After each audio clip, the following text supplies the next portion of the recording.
చిరంజీవి గారు ఈయన చాలా మంచోడు, ఈయన చాలా గొప్పోడు. శత్రువు సైతం అడ్డగోలుగా కారు కుత్తలు కూసి ఆయన కాళ్ళ మీద పడిపోతే క్షమించేటటువంటి తత్వం కలిగినటువంటి వ్యక్తి. చివరి కాళ్ళ మీద పడవసరలా, నన్ను క్షమించడం చెప్పేసి చోతులు జోడించినా సరే ఆ వ్యక్తి అలా కనికరించేస్తాడు. ఎలాంటి వ్యక్తి అంటే ఆయన మంచు కొండ లాంటి వాడు, ఐసు గడ్డ లాంటి వాడు ఆయన మనసు. సో ఇప్పుడు కూడా అదే జరుగుతూ ఉంది.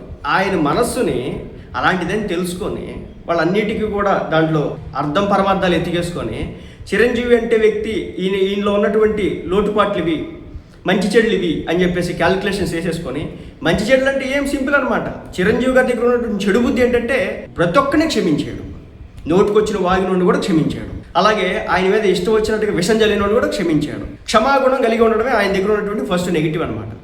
ఎందుకంటే లేకపోతే ఒక వర్గం మీడియా ఇంతకాలం ఆ ఫ్యామిలీ మీద అంత ఏడుపులు ఆడవలసింది కాదు, అన్ని రకాల రాతలు రాయాల్సింది కాదు. ఆయన కూతుళ్ళు కొడుకుల జీవితాలతో ఇష్టం వచ్చినట్టుగా ఫుట్బాల్ ఆట ఆడుతుంటే సైలెంట్గా ఊరుకోవాల్సింది కాదు. ఆయన మంచితనం, ఆ మంచితనం ఎప్పుడు పెద్ద సినిమా మీద పడబోతా ఉంది. మొన్నటి వరకు మనం పవన్ కళ్యాణ్ గారి విషయంలో చూసాం. ఆయన అంత మంచి చూపించడం అనమాట. ఎవరిని ఎక్కడ పెట్టాలో, ఎక్కడ తొక్కాలో, ఎక్కడ నెక్కాలో మొత్తం తెలిసినవాడు కాబట్టి ఎక్కేస్తూ ఉంటాడు.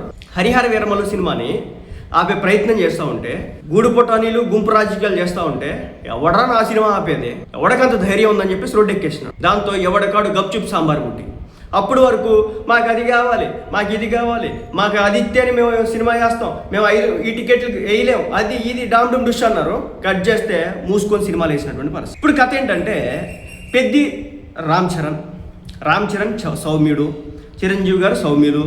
సో వీళ్ళిద్దరు సౌమ్యులు కాబట్టి వీళ్ళ సినిమా వస్తుంది కాబట్టి దీని మీద రాజకీయం చేద్దాం.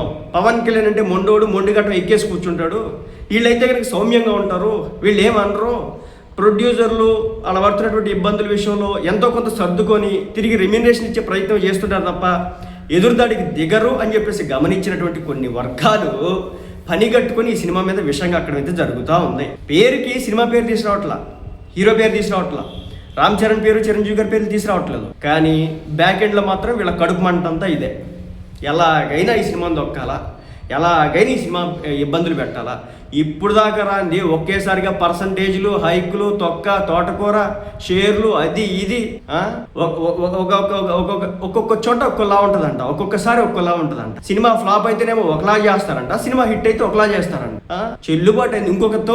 ఇంకో సెకండ్ ప్లేయర్ ఆ ప్లేస్లోకి రావడానికి కూడా భయపడే విధంగా ఈ వర్గం అంతా కూడా చేయడం అయితే జరుగుతుంది. ఒక బ్యాచ్ అంతా కూడా చేయడం అయితే జరుగుతుంది. ఆ బ్యాచ్లు ఏంది, ఆ కథ ఏంది అన్ని తొందరలో బయటకు వస్తే మొత్తానికి అయితే చిరంజీవి గారి మంచితనం అంటే ఆయన క్షమించే తత్వం ఏముందిలే, మళ్ళీ కాలమే పడిపోయి ఇంకో సినిమా చేయండి బాస్ గారు అంటే కనుక సరేలే సావనీలే అని చెప్పేసి అనుకుంటాడు కదా, అలా వదిలేస్తాడు కదా. నాకు తెలిసిన సమాచారం ఏంటంటే పోయినసారి ఒక ప్రొడ్యూసర్కి భారీ ఫ్లాప్ వస్తే రామ్ చరణ్ సినిమాతో ఫ్రీ రెమ్యునరేషన్ తీసుకోకుండా సినిమా చేసినటువంటి చరిత్ర కలిగినటువంటి ఆ ఫ్యామిలీ సినిమాలను ఇబ్బంది పెట్టేది.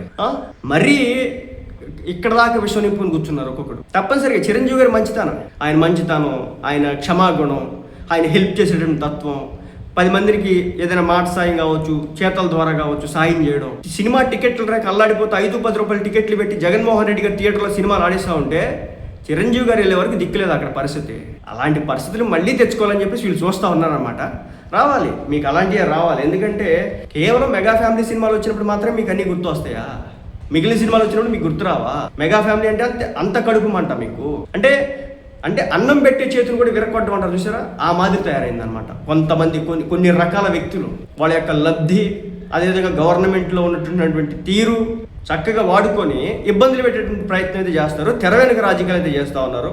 బయటకు వచ్చి మాత్రం చిరంజీవి గారిని ఢీకొట్టలేరు, రామ్ చరణ్ గారిని ఢీకొట్టలేరు, మెగా ఫ్యామిలీని ఢీకొట్టలేరు. ఎంతసేపు బ్యాక్ ఎండ్ పాలిటిక్స్ వీళ్ళంతా కూడా చేయడం అయితే జరుగుతుంది.